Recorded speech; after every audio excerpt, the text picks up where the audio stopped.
Oui,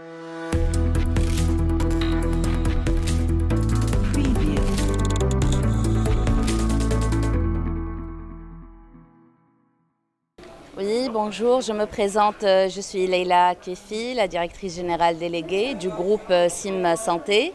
Le groupe SIM Santé, c'est un groupe de cliniques privées au Maroc. Le pionnier au Maroc et en Afrique, nous disposons de 8 grandes cliniques multidisciplinaires. On est spécialisé principalement dans la cardiologie adulte, pédiatrique, de toutes les maladies congénitales. Nous sommes invités aujourd'hui par les autorités en tant qu'invités honneur le Maroc. On est avec la délégation marocaine. Donc on les remercie pour cette invitation qui nous fait très honneur, dans le cadre de partenariat entre les deux pays frères, le Maroc et le Sénégal, pour le développement de partenariats entre les deux pays. Aujourd'hui, qui s'inscrit un peu dans les ambitions de notre groupe SIM Santé, qui est de renforcer la souveraineté sanitaire et médicale au Sénégal à travers des développements d'infrastructures que nous souhaitons établir sur place, avec une cogestion, avec des compétences médicales sénégalaises. Aujourd'hui, le Sénégal, c'est une référence en termes de médecine en Afrique. Ça a été toujours le pays qui a accueilli le plus grand nombre de médecins et dont les médecins ont dont une grande notoriété en Europe et à l'étranger. Donc aujourd'hui, l'Afrique, le Sénégal, le Maroc disposent de compétences médicales locales qui lui permettent cette souveraineté.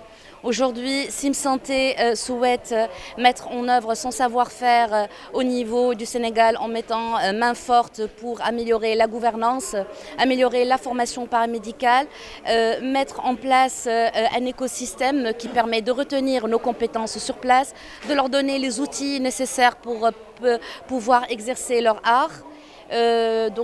Voilà, aujourd'hui, c'est la raison principale de notre présence aujourd'hui au Sénégal.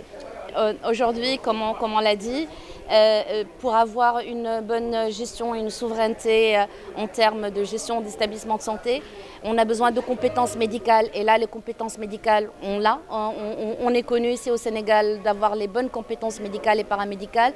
Aujourd'hui, c'est une question de gouvernance et de gestion des établissements à travers les nouvelles techniques de management, l'optimisation des coûts, la gestion de la qualité, les soft skills.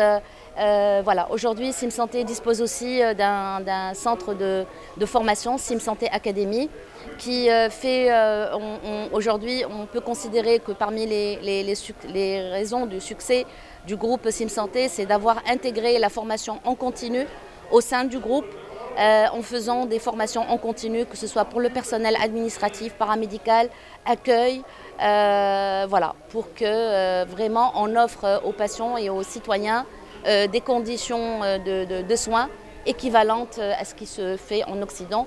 On a tout pour le faire, donc aujourd'hui je pense qu'avec ce partenariat, nous pouvons aller très très loin et avoir une indépendance. La question, elle est un peu, je ne sais pas comment y répondre, parce qu'il y a le privé et le public. Oui. Vous savez, quand on se lance dans le privé, c'est-à-dire, c'est surtout, on a des soucis de rentabilité, parce que c'est des investisseurs qui sont là, ils investissent et ils veulent avoir un retour sur investissement très positif. Et donc, bon, bien évidemment, l'État aussi devrait, la santé a un coût, etc. Je pense que si vous avez bien écouté ce qu'elle vous a dit, on n'a pas des articles à exposer. Nous sommes un groupe, un groupe médical. Nous représentons des hôpitaux privés. C'est-à-dire nous sommes aujourd'hui la réponse nous offrons une plateforme médicale de dernière génération, surtout dans le domaine de la cardiologie. Aujourd'hui, le Maroc il a misé sur le développement des établissements de santé et du secteur de santé, comme l'éducation.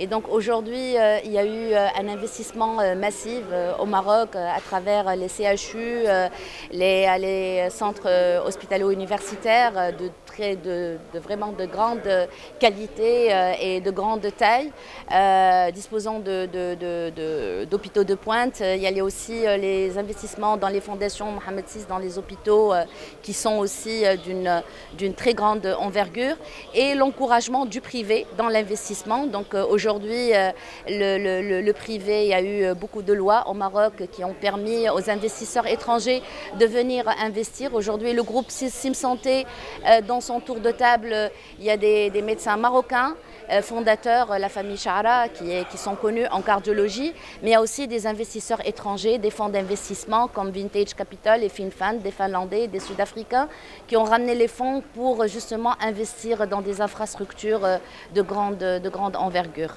Et ces fonds permettent d'investir dans les meilleurs plateaux techniques. Et donc aujourd'hui, si nous sommes au Sénégal, c'est beaucoup plus pour renforcer la coopération sud-sud. Parce que comme vous le savez, moi je pense que personnellement que la santé de l'Afrique doit reposer sur les mains des enfants africains. C'est-à-dire aujourd'hui, grâce aux ressources dont l'Afrique dispose, grâce aux ressources dont le Sénégal, le Maroc, nous disposons, nous devons utiliser nos propres ressources pour soigner nos enfants. L'Afrique doit utiliser ses ressources pour soigner ses enfants. Exactement. C'est l'ensemble d'écosystème qui est touché. Nous, par exemple, Sim Santé, au Sénégal, ici, on a participé dans plusieurs caravanes médicales. On a participé avec l'association AEDES dans le dépistage de 800 enfants diabétiques. C'est une association qui lutte contre le diabète infantile. Nous faisons beaucoup d'activités sociales dans ce sens. Donc aujourd'hui, on ne peut pas améliorer le système de santé rien que par des infrastructures. Il faut aussi aller vers les différents centres de base, faire des caravanes, s'approcher et assurer une proximité dans le cadre de la prise en charge médicale. Aujourd'hui, si je parle de l'expérience du Maroc, le fait que nous avons mis en place des infrastructures qui est un outil de travail qui permet aux médecins de travailler dans les meilleures conditions. Cela concourt à cela parce que si l'Afrique prend sa santé, la santé de ses enfants entre ses mains, cela veut dire quoi? Cela veut dire que l'Afrique n'a plus besoin d'attendre qu'on lui offre du soutien, d'appui, etc. Donc nous avons les compétences comme on a dit. Aujourd'hui, les ressources humaines sont de qualité. Nous avons les meilleurs médecins, nous avons les meilleurs professionnels de la santé, nous avons des infrastructures. Et donc, ce qui manque, c'est effectivement la gouvernance. Comment gérer ces infrastructures. Pardon ? La volonté des autorités pour accompagner. Effectivement, ça demande une volonté politique. Moi, je pense que la volonté, elle est là. En tout cas, particulièrement au Sénégal, je vois que la volonté politique est là. Parce que nous avons des hôpitaux modernes qui se construisent. Et je pense que grâce à l'échange entre le Maroc et le Sénégal, on peut implémenter beaucoup de choses qui marchent de l'autre côté et l'implémenter au Sénégal en termes de gouvernance. Et aussi de pratiquer sa spécialité. C'est très important. Ça a fait revenir beaucoup de Marocains, de la diaspora marocaine qui est à l'étranger, qui sont revenus au Maroc pour travailler dans leur pays et offrir les soins à leur communauté. Donc aujourd'hui, je considère que c'est aussi une des objectifs. Sim Santé aujourd'hui voudrait s'étendre en Afrique pour développer des cliniques similaires à ce qui a été réalisé au Maroc. Le Maroc compte beaucoup sur le partenariat sud-sud, croit beaucoup en l'Afrique et son développement et sa souveraineté. Donc nous ne voulons pas être des consommateurs, nous voulons réduire les évacuations sanitaires à travers le renforcement des infrastructures sur place, à travers le transfert de compétences. Voilà. Merci. Je vous en prie. Les citoyens doivent aussi savoir qu'il faut participer dans la prise en charge et les coûts des soins.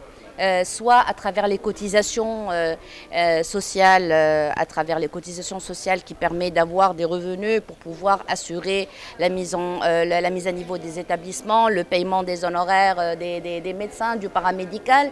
Donc aujourd'hui, il faudrait qu'il y ait un peu un changement de mentalité pour savoir que le coût de la santé, c'est comme le coût de la nourriture, c'est comme le coût de l'éducation. Donc aujourd'hui, il faut payer pour sa santé. Si on veut de la qualité et on veut de la rentabilité, il y a un coût à payer. Et le coût, ça doit être un coût participatif. Il ne faut pas attendre uniquement les autorités ou les gouvernements ou les sécurités sociales. Bon, la sécurité sociale, c'est une participation des citoyens. c'est qui participent à travers des cotisations sociales. Et il faut savoir que pour assurer un certain niveau de qualité, il faut assurer une certaine qualité, il faudrait assurer un minimum de rentabilité des établissements, que ce soit public ou privé. Si aujourd'hui on veut la réussite aussi des établissements publics, il faut assurer la rentabilité pour pouvoir maintenir des plateaux techniques qui marchent, qui sont bien, et un personnel qui soit motivé et qui reste sur place et qui ne va pas aller à l'étranger.